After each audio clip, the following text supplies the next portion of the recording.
नमस्कार. Eco friendly नर्सेसच्या YouTube चॅनलवर आपल्या सर्वांचे सहर्ष स्वागत. माझे फार्म हाऊस भाग 8. मागच्या वेळेस आपण बघितलं माझे फार्म हाऊस एक पांढरा हत्ती. प्रत्येकाचे अनुभव वेगवेगळे. आता सेल्फ सस्टेनेबल फार्म हाऊस म्हणजे माझं फार्म हाऊस असावं कसं? तर मागच्या वेळेस आपण 50 गुंठे गृहीत धरलेलं होतं.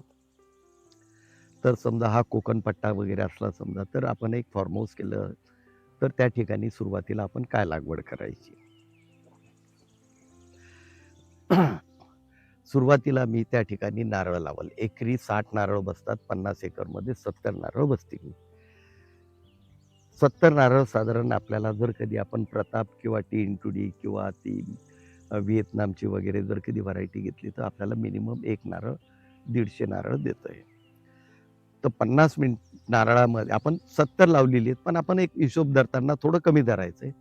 50 नारळामध्ये आपल्याला जर कधी मिळाली, तर आपल्याला 7,500 नारळाला 150 नारळ आपण फळं धरली, तर 7,500 फळं मिळतात. आपण जर कधी ₹20 आजचा नारळाचा रेट जर कधी धरला, आपण कमी धरतोय, ₹30 नारळ आहे, 40ही आहे. पण आपण समजा एक होलसेलचा रेट धरला ₹25, तर 25 सख 25 ते म्हणजे जवळपास 2,00,000च्या आसपास मिळतात. 30 जर कधी धरला, तर 3,00,000 मिळतात. म्हणजे आपला केअरटेकरचा एक पगार निघाला. आता नारळ लावलं आहे, नारळ आपण खाणार आहे, शहाळं वगैरे आहे ते विकलं जाईल किंवा नारळ पण एक काहीतरी साईजवालं आपल्याला त्या ठिकाणी आपलं एक फूड मिळतंय. वेळ पडल्यास नारळापासून आपल्याला निराई काढता येते, तो प्रश्न अलहिदा. उन्हाळ्यात आपण त्याची निरा काढू शकतो वगैरे. मग त्या ठिकाणी लावायचं तर काय लावायचं? मग त्या ठिकाणी मी आंब्याची, आता माझं कुटुंब बघितल्यावर किंवा जवळचे जे 2 मित्र आहेत, यासाठी जर म्हटलं, तर मी जास्तीत जास्त 4 आंब्याची झाडं, गवती चहा, लिंबू, नंतर मग जेवढी मला जास्तीत जास्त स्टार फ्रूट, नंतर लिंबाचे 3-4 झाडं, 2-3 कागदी लिंबू, 2 एक सीडलेस लिंबू, की ज्याच्यापासून मला ते लोणचं करता येईल. आणि मधल्या जागेमध्ये काही थोडीशी आंबे हळद, की ज्याला वर्षभर म्हणजे minimum labour labour oriented farmhouse मला करायचं नाही, की ज्या ठिकाणी जास्तीत जास्त लेबर लागेल. आंबे हळद वगैरे लावली ती वर्षातनं एकदा लावायची असते, एकदा नाही. एकदा आंबे हळद लावली थोड्या भागामध्ये हळद लावली आणि थोड्या म्हणजे असं काही थोडाफार भाजीपाला गरजेपुरतात. मार्केटला माझा भाजीपाला विकला जाणार नाही, मी विकू शकणार नाही आणि मला तो परवडणारही नाही. पण फळामध्ये जर कधी मी लागवड करायची म्हटली, तसं आपण एक माझे फार्म हाऊस भाग 5 मध्ये काही यादी दिली आहे. आंब्याची 4 झाडं, पेरू एक 3-4 झाडं, नंतर चिकूची एक 4-1 झाडं. चिकूमध्ये एक 2-3 प्रकार आहेत. तर 2-3 प्रकाराचे समजा आपण 2-2 झाडं लावली तर 6 ते 8 चिकू होतात. नंतर लिंबू आपल्याला लागणार आहे, घरामध्ये वापरलं जातं. लिंबाची एक 4 झाडं, स्टार फ्रूट आहे. नंतर मग काही चेरीज वगैरे आहेत. फणसाची एक 3-4 झाडं, जांभळाचे पांढरं जांभूळ, बहाडुली जांभूळ, नंतर थाई जांभूळ जे मोठं जांभूळ येतं ते येतं. ही अशी 2-2 लावली तर ती 6-7 जांभूळ. नारळ आपण लावलेला आहे.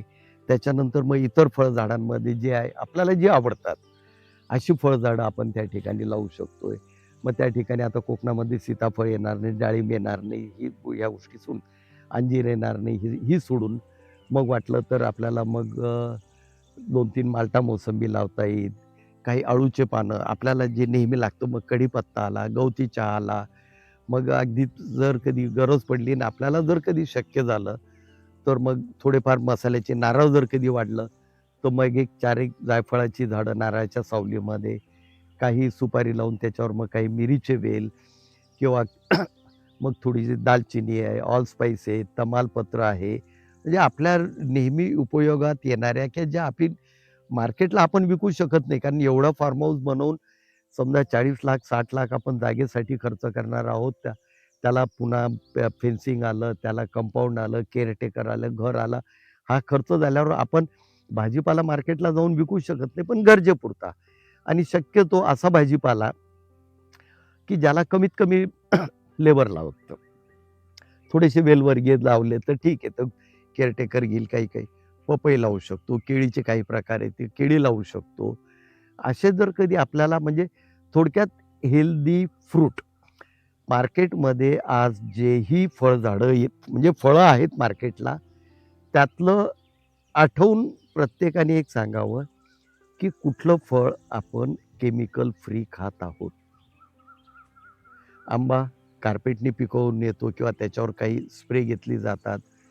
केळी तशीच येते, चिकू सगळे तसेच येतात. पपई म्हणजे आज हेल्दी फ्रूट म्हणून आपण फ्रूट म्हणून किंवा फ्रूट ज्यूस म्हणून जर कधी आपण घेत असू, तर त्यातलं कुठलं फ्रूट आपण बिना केमिकलनी तयार झालेलं ऑर्गॅनिक म्हणून आहे. पण हा ऑर्गॅनिकवर विश्वास किती? आपलं स्वतःचं आहे तर आपलं ऑर्गॅनिक आहे. आपल्याला माहिती आहे आपण काय स्प्रे घेतो. एक वेळेस फळ कमी मिळालं किंवा नाही मिळालं तरी चालेल, पण आपण केमिकलचे स्प्रे घ्यायचे नाहीयेत. आपण पुढच्या काही भागांमध्ये वेगवेगळे हे जे कीड कंट्रोल करण्यासाठी म्हणून जे काही ऑर्गॅनिकली म्हणजे नीम पेंट किंवा आपलं नीम ऑइल, करंज ऑइल वगैरे जे काही वेगवेगळे स्प्रे घेतो, त्याची माहिती घेणार आहोत. तर त्याच्यामध्ये लागणाऱ्या ज्या काही आहेत, मग थोडीफार घरापुरती आपण हळद लावू शकतो. मग लोणच्यामध्ये आपल्याला करवंदातले काही प्रकार आहे. करवंदाचं आपण लोणचं करू शकतो, भोकरचं लोणचं करू शकतो, आंब्या हळदीचं लोणचं करू शकतो, हळदीचं लोणचं करू शकतो. आणि हे जे प्रकार आहेत, हे सगळे आपल्याला ऑर्गॅनिकली मेंटेन करता येऊ शकतात. इतकंच आहे की आपल्याला ती साईज मिळणार नाही, पण क्वालिटी निश्चित मात्र त्याच्यापेक्षा चांगली राहणार आहे. कारण त्याला कुठला केमिकलचा स्प्रे झाला नाही. मग अशा गोष्टींवर जर कधी आपण भर दिला, अर्थात परिस्थितीनुसार, जागेनुसार, वातावरणानुसार, जमिनीनुसार हा क्रायटेरिया बदलत राहणार आहे. काही ठिकाणी जास्तच मुरमाड असली किंवा म्हणजे डोंगराळ जमीन असली, तर मग त्या ठिकाणी फळझाडं निवडणं हा आपला अधिकार आहे. ज्या फळं आपल्याला आपण खाऊ शकतो. मग त्यातही बरेचसे देशी फळं आहे, आळू आहे, हे अशी जी काही फळं आहेत, लॉंगॉन आहे, लोकात आहे, काही एक्झॉटिक फ्रुट्स वगैरे, जेवढी आपल्याला याच्यामध्ये लावता येतील आणि आपल्या क्लायमेटला जे सहजासहजी सस्टेन होईल, जे सहजासहजी वाढेल, क्लायमेटला सुटेबल राहील, अशा झाडांवर आपल्याला भर द्यायची आणि अशा झाडांची आपल्याला लागवड करायची. आणि अशा लागवड केल्यामुळे काय जे होईल, जी काही फळं मिळतील, पपया 4 मिळतील. 10 पपया लावल्या किंवा 20-25 केळीची झाडं लावलीत. एकदा केळीची झाडं लावलीत, त्याचे कंद निघत राहतात. आपल्याला ते वेगवेगळी करता येतात. शेवगा आहे, नंतर तुम्हाला हातगा आहे. या घरामध्ये कंझ्युम करणाऱ्या खूप गोष्टी, की ज्या आपण एकदा शनिवारी गेलो तर आपल्याला रविवारपर्यंत हे सगळं गोळा करून आपल्याला काहीतरी घरगुती हेल्दी फ्रूट किंवा हेल्दी फूड आपल्या ह्याच्यामध्ये आपण मिळवू शकतो.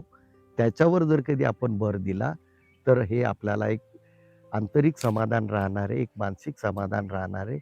त्याच्यामुळे जेही कोणी फार्म हाऊस करणार असतील, त्यांनी त्याच्यावर जास्तीत जास्त लक्ष द्यावं. अरेका पाम, बॉटल पाम, बोगनवेल. बोगनवेलच्या ऐवजी ठीक आहे, तुम्हाला हे पाहिजे, तुम्ही त्या ठिकाणी पॅशन फ्रूट लावू शकतात.